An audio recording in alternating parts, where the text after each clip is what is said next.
ఈ సంవత్సరం దీపావళి పర్వదినం సందర్భంగా మార్కాపురం పట్టణంలో, అదేవిధంగా మార్కాపురం అగ్నిమాపక కేంద్రం పరిధిలో 17 తాత్కాలిక టపాసుల విక్రయ కేంద్రానికి మా డిపార్ట్మెంట్ తరఫున ఎన్ఓసిని మా యొక్క ఉన్నతాధికారుల సూచనల మేరకు, వారి యొక్క ప్రికాషన్స్ ఏదైతే ఉన్నారో సార్ వాళ్ళ ఇన్స్ట్రక్షన్ ప్రకారం ఎన్ఓసీని జారీ చేయడం జరిగింది. అదేవిధంగా దీపావళి సందర్భంగా మనం ఎవరైతే దీపావళి జరుపు పిల్లలు పెద్దలకు కూడా తగిన సూచనలని తెలియజేయడం జరుగుతుంది.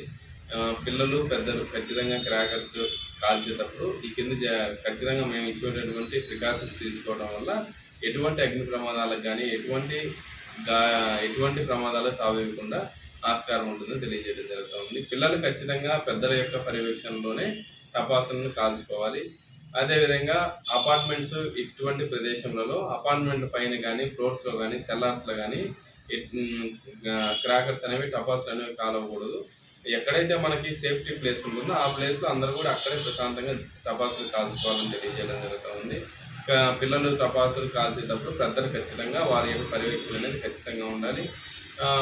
ఖచ్చితంగా కాల్చేటప్పుడు ఒక బకెట్లో వాటర్ పెట్టుకోవడం, అదేవిధంగా తగినంత ఇసుక కూడా అందుబాటులో పెట్టుకోవడం చాలా మంచిది. ఏదైనా కాకరొత్తులు ఇవి కాల్చినప్పుడు ఆ ఇనుప శుభ్రని ఖచ్చితంగా ఆ వాటర్లోనే పడవేయవలను. లేకపోతే ఆ ఇనుప శుభ్ర కాలుతూ ఉంటుంది కాబట్టి పిల్లల చేతులతో కానీ కాళ్ళు కానీ తగిలినప్పుడు ఖచ్చితంగా గాయాలు అనేవి జరగడానికి ఆస్కారం ఉంటుంది. కాబట్టి ఏదైతే ఉందో అవి ఖచ్చితంగా ఆ బకెట్లో వాటర్ ఉంటాయి, ఆ వాటర్లో వేసేస్తే మనకు అటువంటి ప్రమాదాలు జరగవు.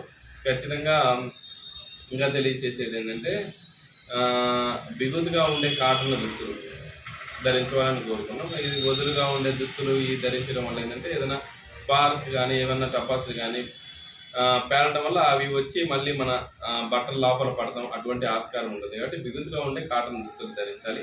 అదేవిధంగా తాత్కాలికంగా క్రాకర్ షాప్స్ ఏదైతే టెంపరీగా ఇచ్చినో వారికి కూడా ఇన్స్ట్రక్షన్స్ అనేవి క్లియర్గా చెప్పడం జరిగింది. ఎక్కడ మనకి రీసెంట్గా అంబేద్కర్ కోనసీమ జిల్లాలో ఫైర్ యాక్సిడెంట్ జరిగింది కాబట్టి ప్రభుత్వం కూడా ఎటువంటి ప్రమాదాలు తావివ్వకుండా తగు జాగ్రత్తలు తీసుకోవడం జరుగుతుంది. దాని మీద నిరంతరం డైలీ ప్రతిరోజు కూడా వాటి మీద మా ఉన్నతాధికారులు కానీ అందరూ కూడా వాటి మీద పర్యవేక్షించడం జరుగుతుంది. తాత్కాలికంగా ఏదైతే మనకి 17 షాపులు పెట్టుకుంటున్నారో ఆ యొక్క గ్రౌండ్ని మేము కూడా ఇన్స్పెక్షన్ చేయడం జరిగింది.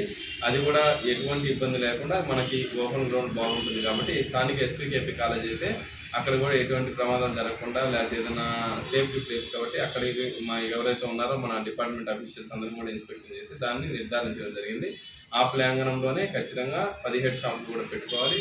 ఎక్కడ కూడా ఇల్లీగల్ స్టోరేజ్ అనేది చేయకూడదు. ఎవరు కూడా ముందే తెచ్చుకొని ఎక్కడన్నా స్టోరేజ్ కానీ ఇల్లీగల్ స్టోరేజ్ అనేది ఖచ్చితంగా ఇల్లీగల్ స్టోరేజ్ అనేది పెట్టడానికి ఆస్కారం లేదు. ఎక్కడన్నా ఇల్లీగల్ స్టోరేజ్ చేస్తే ఖచ్చితంగా సమాచారం ఇస్తే వారి మీద కఠిన చర్యలు అనేది తీసుకుంటాము.